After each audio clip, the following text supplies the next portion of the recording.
Greetings everyone, and welcome to my 100% playthrough of Magnolia and Heard Me Plenty. This is map 2, Prowling Fowl. One of these things is not like the other. What does that mean? Which one is different? Well, we're gonna find out in just a moment. Over here, we've got the Evil Eye. This is a new enemy. It's more like a environmental hazard because you cannot kill it. And it's basically an Electron, a bit more aggressive than the Electron, and doesn't move, is invincible, and it's pretty much the main gimmick of this map. Its usage is executed like masterfully. You're gonna see how this map works with the Evil Eyes. It's really well done. Anyway, we go down here, we find a secret switch for the armor. Do not drop down here because you're gonna die. And taking this teleporter opens up this hallway. Let's just keep running because there are eyes here. Take this teleporter into this very cool looking room with the pulsating light. It's really pleasing to the eye. But yeah, what we do here is press the switch and we need to wait for the gate to open. Then we can teleport away. And while we wait, we got the Evil Eye shooting at us. They will activate one by one. And now it's two of them. Sometimes it's very easy to dodge these things, but sometimes they're not synchronized at all. If they're synchronized, then the gaps are big enough for you to just keep dodging, but sometimes the gaps are filled with the second stream of projectiles or third one. But yeah, you just get out there, take this teleporter, and look at this. This massive area is filled with puzzles, 4 of them, but actually there's also a 5th one. Secret puzzle. Just gotta follow the candles here. And then here on the floor there's a tiny switch you can press. And here we have the 5th puzzle, which I will do first because it's pretty much a one-time thing. If you drop down to where the superchargers are, you cannot go back. So here we are. We get a math problem. Uh-oh, math and doom. 4 to the power of 1.5 is question mark. Now what's the answer? Is it 2? Is it 4? Is it 6? Or is it 8? Now, if you mess up the answer, you do not get a second chance. You fail the puzzle, you do not get your reward. So I do know the answer, it's 8. And it's a Megasphere and a BFG. But the cool thing about this room is that the math problem is random each time you play the map. So it can be one of these 3. And this time I got the bottom one. And if you're curious how this is done, like mechanically, just stick around to the end where I'll show off how the map decides which math problem to show and how the switches know which answer is the right one. So yeah, stick around for that. But for now, let's just move on. I will do the most difficult room first, which is 5 in my opinion. And yeah, you got those Evil Eyes again. And you gotta use them to kill the enemies for you.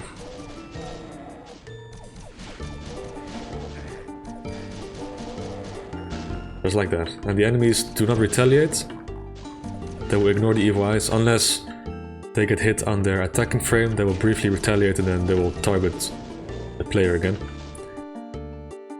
You're gonna maybe see a Hell Knight try to attack the Evil Eye at some point, but it's kind of uncommon to see. It has to be like frame perfect.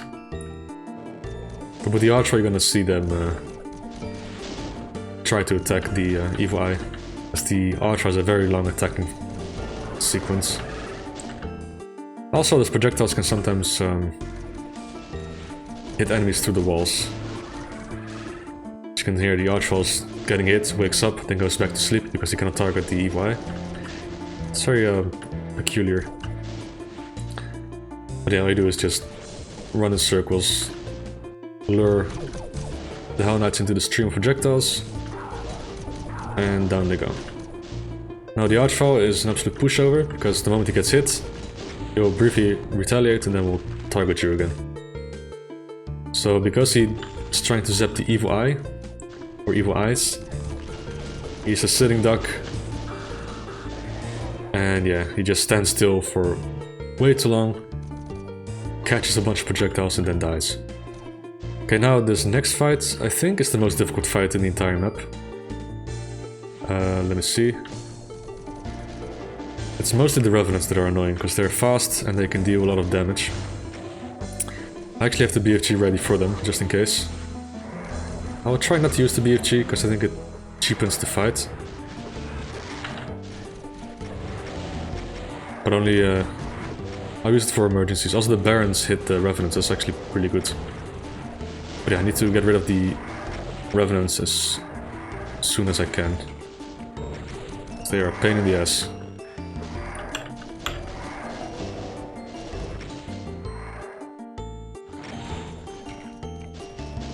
Okay, one more. One Revenant left, and I think he's dead now. Oh no. Come on. Oh, yeah, he died. Okay. Now wake up these pinkies. Kill them using the evil eyes again.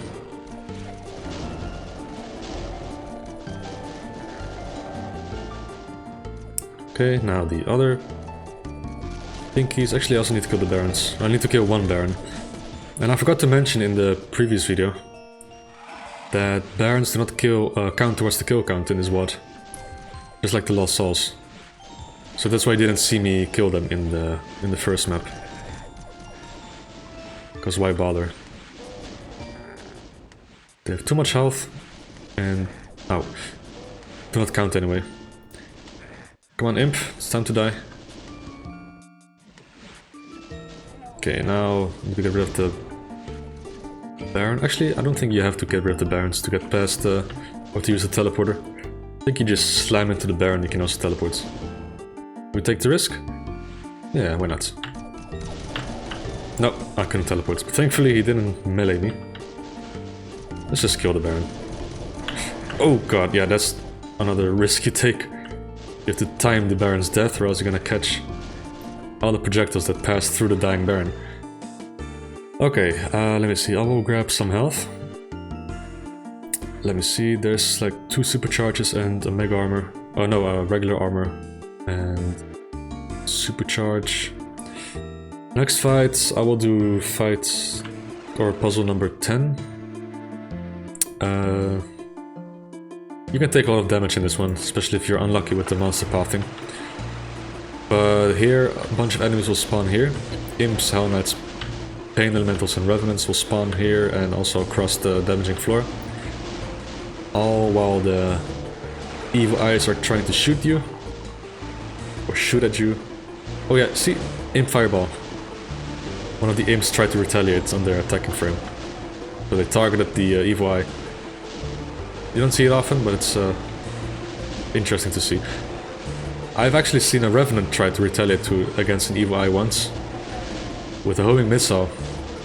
And the missile kept orbiting around the evil eye because the evil eye has no collision. Maybe it can happen again. That'd be cool. But all you do here is just run in circles, get these enemies to infight, get them killed by the turrets, the evil eyes. This is not looking good. Okay. I thought I got blocked off for a moment. But yeah. Nothing too difficult, but these Lost Souls can, yeah, block you. Oh! Oh, maybe I should stick to the BFG. Or stuff like that. Okay, grab the supercharge. Yeah, see, like I said, you can take a lot of damage here. So make sure you enter this room with like full armor and health. Or you can do this room first if you want, after dealing with the math puzzle. So you have a Mega Sphere you can use. Okay, so how many enemies left? Pain Elemental and Hell Knights, okay. Pain Elemental died, now it's the Hell Knight left. And then I'm out of here. Yeah, he's dead. Let's grab the supercharge and we are out. Let's check out the next puzzle. Let me see which one. I did this one. This one is really easy, so I think I will just do number 1. Where's number 1? Number one. I think I just skipped it. Yeah, number one. This one is really easy because you got a megasphere. And all you really do is lure the side demon to this side, get the evil eye to shoot him, and you just dodge rockets. There's no wall behind you, so don't really have to worry about splash damage, but I don't know, I screwed it up, but that's okay.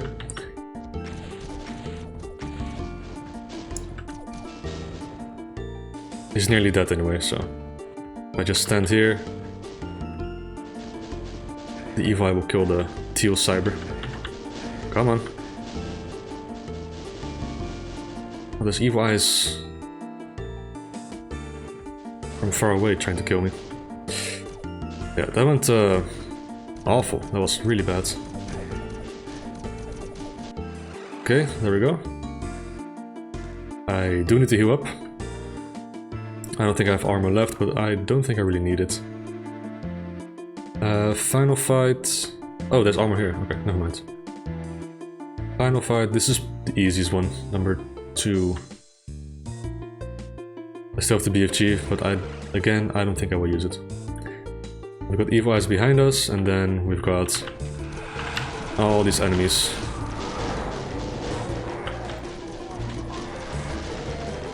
And yeah, you just run in circles. You just gotta be careful with the Mancubi, that they do not block your path. Like that. But there's a lot of cover here, so... The evil eyes have a hard time hitting you. As long as you keep moving and find cover, you're good. So yeah, let's get these enemies to die.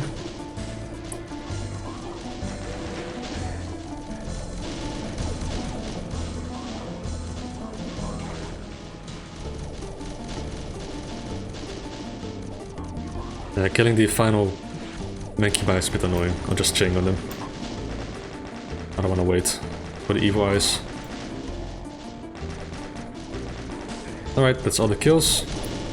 Now we just press a quick sequence of switches. There we go, and we can get out. And we got all the kills and secrets. And we can now take the exit. And look carefully. In the distance, there's a cool picture of an owl. Nice, huh? That's where the map name comes from. But yeah, map 2. Very cool gimmick with the evil eye turrets. That is really well done. Like I said, masterfully executed. Very clever puzzles, and yeah, not too difficult. Of course, this is not ultra-violence, which is... I've played it. It's, from what I've seen, there are some subtle differences, like extra evil eyes, or like that one fight with the cyber demon, the teal cyber. There are now 2 cybers on the 2 teal cyber demons on ultraviolence, you know, stuff like that. Fewer supercharges as well. And yeah, this oh yeah, and the math puzzle doesn't reward you anymore with the BFG and Megasphere, so that's a Hermit Plenty thing. So yeah, it's things like that that make them up a tiny bit more difficult, but yeah, Hermit Plenty is still a nice challenge. But yeah, that was map 2. I'm gonna show off how that math problem works, like mechanically, like how did the map know the correct answer and how did it randomize a math problem. It's pretty interesting, so stick around, and yeah, see you in a bit. Okay, so first of all, how does the map randomize the math problem? Well, you go over here, you can see 3 lost souls in a tunnel trying to get to the player. And the way this works is that a lost soul wakes up with a random offset, so the one that wakes up the fastest gets to the end of the tunnel the fastest, and in this case this one was the fastest, so this voodoo doll got unlocked. And this voodoo crosses a line def that does all the math visual stuff. Okay, so here we have the secret math room, which by the way is shaped like a frog, which is pretty cool. Very cute. So we just showed how the lost soul chooses the random question. So for example, it chose the one at the bottom. How does the map determine what the correct answer is? Well, for that we need to go out of bounds. And here we see 3 voodoo doll rooms. Each represents the math question. So the one to the right represents the bottom question that we had during the playthrough. And what happens is the lost soul opens up this wall here. So these voodoo dolls can move freely, because this is a conveyor belt that moves the voodoo dolls to the right from this perspective. But they're kept in place using these little triangles on the floor. And what happens is when you press one of the answers, each answer lowers like a triangle. So in this case, if I chose answer 2, it would lower this triangle and this voodoo doll would move to the end of this room. Now, how does the game know what is the correct answer? Well, it's actually pretty easy. Everything is predetermined. So this is answer number 2, 4, 6, 8. When the correct answer is 8. So when you release this voodoo doll, it crosses this line def. This teleports all the goodies. And there, you've solved the puzzle. But if you choose the wrong answer, let's say 4, then the voodoo doll crosses this line def. And this line def actually... no, actually that's not true. This line def turns off the lights. But here's another line def that is very quickly triggered the moment the voodoo doll starts moving. And this line def has, each triangle has one. This one creates a fake wall around the switch, so it cannot be pressed anymore. So you can only choose once.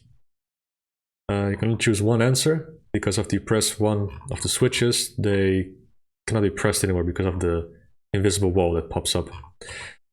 So yeah, that's how it works. Wrong answer, the switch becomes inaccessible and it never triggers this line def that teleports the items. Correct answer, voodoo doll crosses this line def, teleports the stuff, and that's how you win.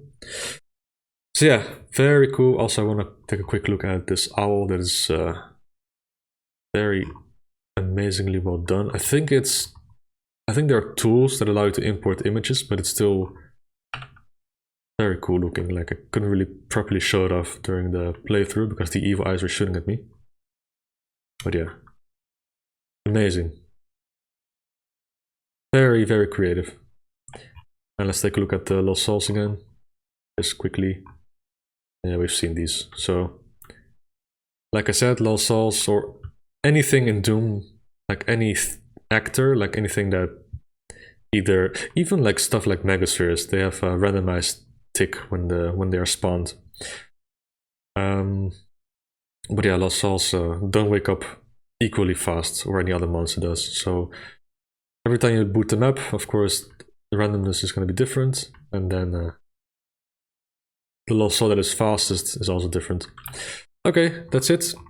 I hope you enjoyed this little analysis of how the map works. I'll see you guys in map 3, and enjoy your Sunday.